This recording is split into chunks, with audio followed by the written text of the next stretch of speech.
What's up, guys? It's the Hiding Our Bias podcast, and I'm Caleb Brooks, and I'm with my co-host, Tripp Blackmon. And Tripp, man, what a wild weekend last weekend. A lot of things went on. The main thing, I guess, being that numbers 2, 3, and 4 in college football went down, and then you had the biggest UFC event in history in Conor McGregor making history, being the first fighter to ever hold 2 titles at one time. It was the first event in Madison Square Garden.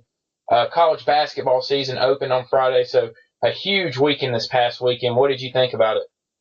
It was a good weekend for sports, a really good weekend for sports. Definitely did not see the NCAA football, did not see the 2, 3, and 4 losing this week. Kind of thought pretty much all 3 of those teams were going to win out is kind of what I was thinking. And then UFC, I didn't really get to watch a whole lot of it, but I've heard a lot of good things. I heard that it was a great night. And do you think that it lived up to expectations? It definitely lived up to expectations. It started the Fight Pass prelims that only people with Fight Pass get to see. The 2 very good fights. The prelims were good. Khabib Nurmagomedov, who is now in contention to face Conor McGregor for the lightweight title, dominated his fight. Frankie Edgar, who is from New York, almost got knocked out in the second round and ended up coming back and winning the fight. And then Misha Tate loses and retires on Saturday night after she loses, which was a surprise to a lot of people. Yoel Romero beat Chris Weidman. He'll now face Michael Bisping for the middleweight championship. And then Joanna Jędrzejczyk fights Karolina Kowalkiewicz for the women's strawweight title, and it was a 5-round war. And we saw Joanna for the first time ever get in some trouble. She was almost knocked out in the 3rd round, had to recover, and was able to win the fight. And then Tyron Woodley and Stephen Wonderboy Thompson for the welterweight title had a bit of a confusion.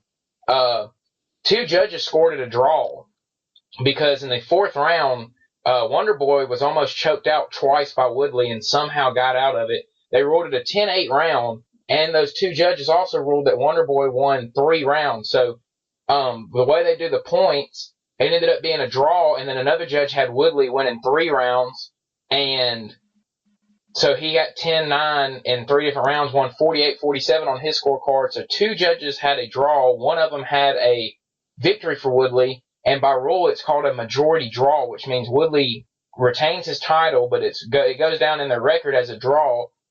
When they gave him the scorecard, they ruled that it was a victory for Woodley by split decision, which was incorrect. So they almost had a Steve Harvey moment. Woodley was doing his interview, and they come back and they said, hold on. And Buffer had to come back over, the announcer, and say that it was a majority draw, which meant that Woodley still got to keep his title, but it wasn't a victory for him. There's a lot of confusion there, and almost, a very, very big moment that would have really caused some problems. And then Conor McGregor just puts on the most masterful performance that we've probably ever seen from him, dominates his fight. There's some people saying that the first round was a 10-7 round, which is almost unheard of in MMA.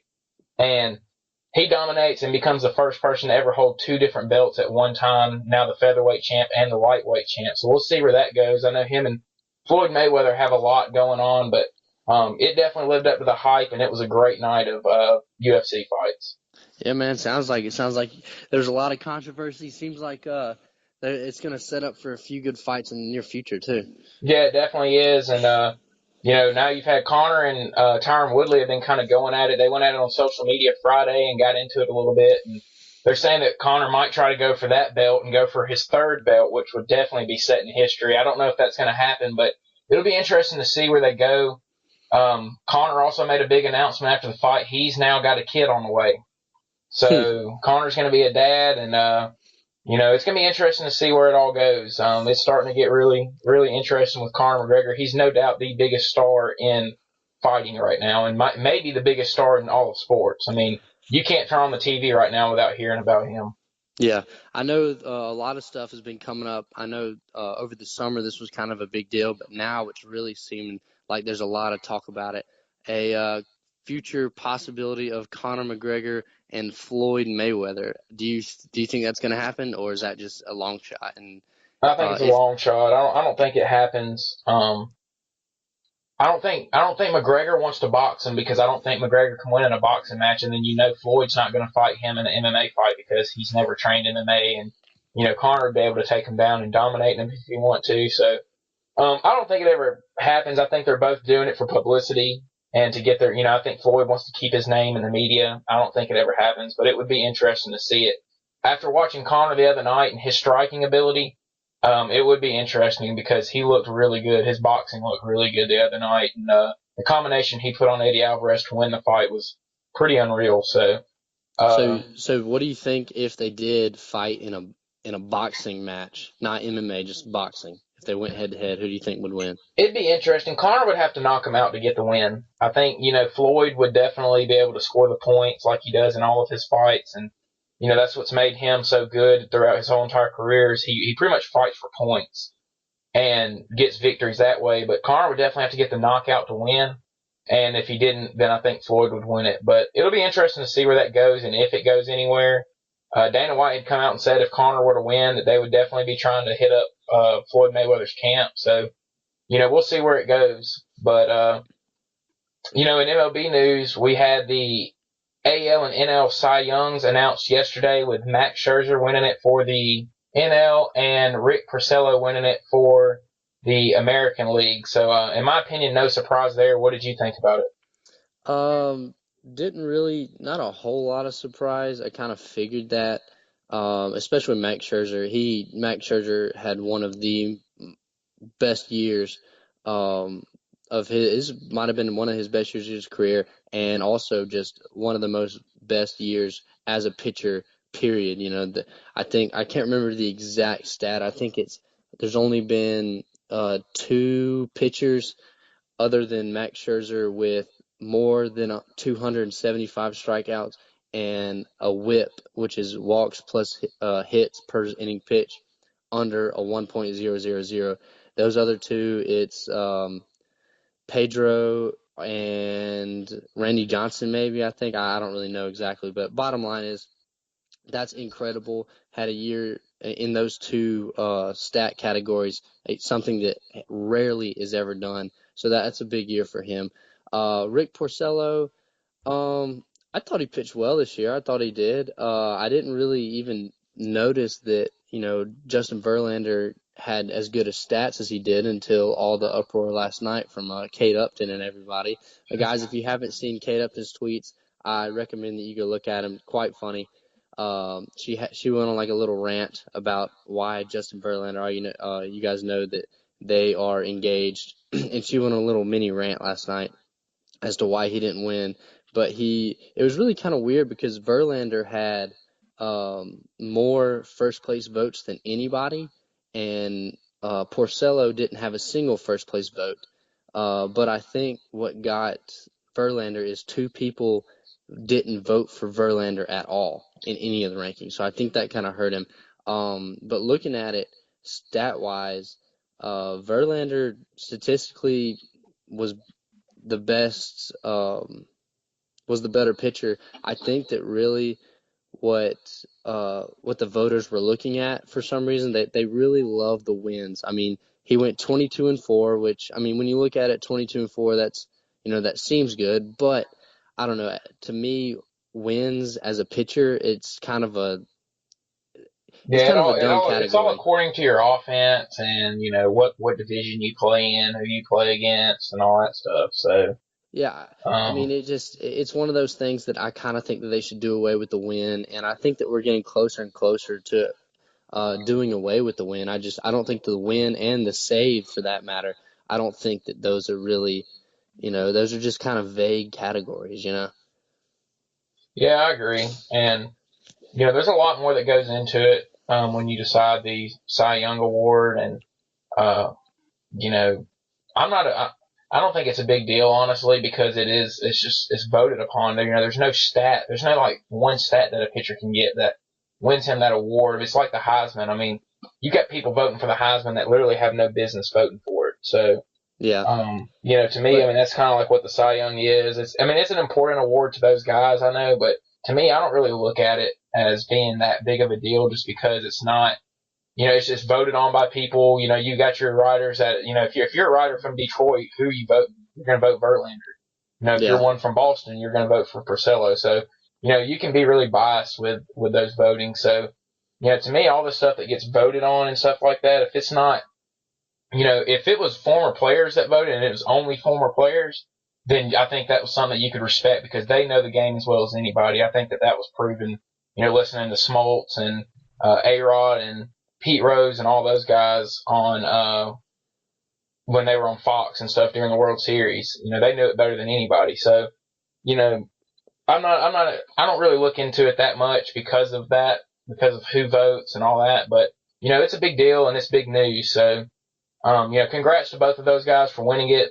And, Yeah. I don't think it's the last time we're going to see either one of those win it. I really don't. I think they both have a lot left in the tank and are going to have a lot of good years in the future. Yeah, especially Scherzer. Scherzer, he's been really heating up this past few years, the past few seasons, really. I know this year he averaged taking a no-hitter into like the 6th or the 7th, like once a month. So once a month, this guy's taking a no-hitter into the 6th or 7th. Just a phenomenal year this year. And really, I guess you could argue that Verlander should have won the Cy Young, but I mean, it's not like Rick Porcello had a bad year. I mean, Rick Porcello still threw very well. I'd say it's a good year for both those guys. But some big news, or I wouldn't say big news, but some really kind of shocking, kind of sort of for me on Tuesday, the college football playoff rankings came out, the new ones this week. Not really a new top four, kind of aside from Ohio State. Who is it? Michigan at number 3, and then Clemson at number 4. 4. Yeah, and Washington at 5, or Louisville at 5, and Washington at 6. So, What were your thoughts on that? I don't really get into the rankings and stuff that much right now. Just because you got Ohio State and Michigan are going to play, so that's going to play itself out. And then it really gets interesting if Ohio State beats Michigan and Penn State wins out. Penn State goes to the Big Ten championship. Yeah. So, what are they going to do there? You got 2-loss Penn State, they're winning their conference, and 1-loss Ohio State, they're not even making it because they lost to Penn State. So it'll be interesting to see how that all shapes out. It could be that the ACC kind of gets snubbed because, Louisville to me is a top 4 team, and I think Clemson is too, whether they lost or not the other night. I think Louisville, Clemson, and Ohio State to me are the only 3 teams that can beat Alabama. I think they're the only 3 teams that can compete with them, can beat Alabama. I don't think Michigan can. I think their offense plays right in Alabama's hands. I don't think Washington can because I just don't think they have the athletes. And I definitely don't think Penn State can. So I think that the top 3 teams are Louisville, Clemson, and Ohio State to compete with Alabama. And those are the teams that should get in. But it's going to be interesting because, the committee's big thing has been winning your conference. And if Ohio State didn't win their conference, then is the committee going to go back on what they said and still put them in? It's going to be really interesting. But I do think Ohio State's the second best team in the country. I agreed with that. Don't think Michigan's the 3rd best team in the country. I hadn't thought they were that good all year. I think everybody just wants them to be good. But that'll play itself out when, next weekend when they play in Ohio State. And then Clemson is probably going to win the ACC.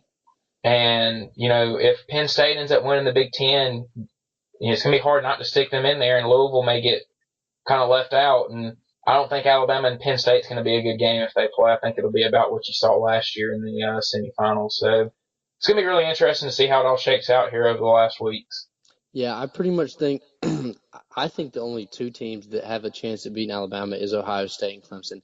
I don't think Louisville's that good, to be honest with you. Don't think they're that good. I think Michigan, I think that they're extremely overrated, especially now that their quarterback is out for the season, right? Well, you don't think that Lamar Jackson could cause problems for Alabama's defense? Because I do.